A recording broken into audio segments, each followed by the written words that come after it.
Kubrick and Climax, Full Metal Jacket.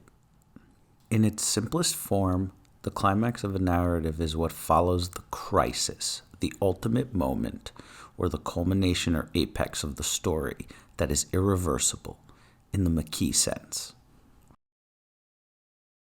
In many narratives, some of which might be simple by Aristotle's standards, the climax is quite clear. In Stanley Kubrick's Full Metal Jacket, this is not the case.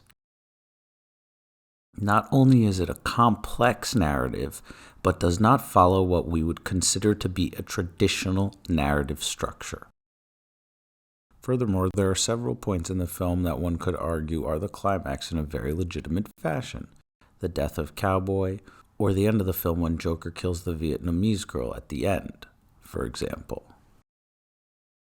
But when considering Full Metal Jacket and its structure in a formal sense, the true climax of the film is when Pyle kills Drill Sergeant Hartman.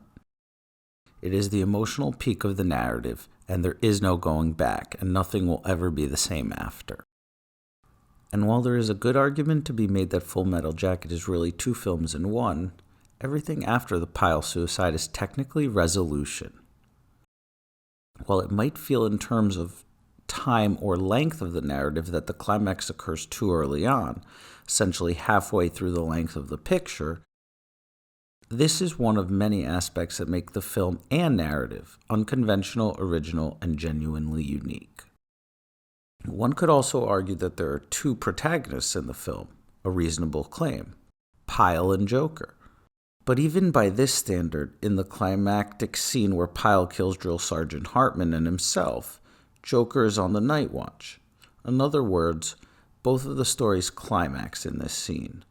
There are definitely sub-climaxes and climaxes within the crisis, but the true climax of Stanley Kubrick's Full Metal Jacket is the scene in the bathroom when Pyle kills Hartman and then himself in front of Joker.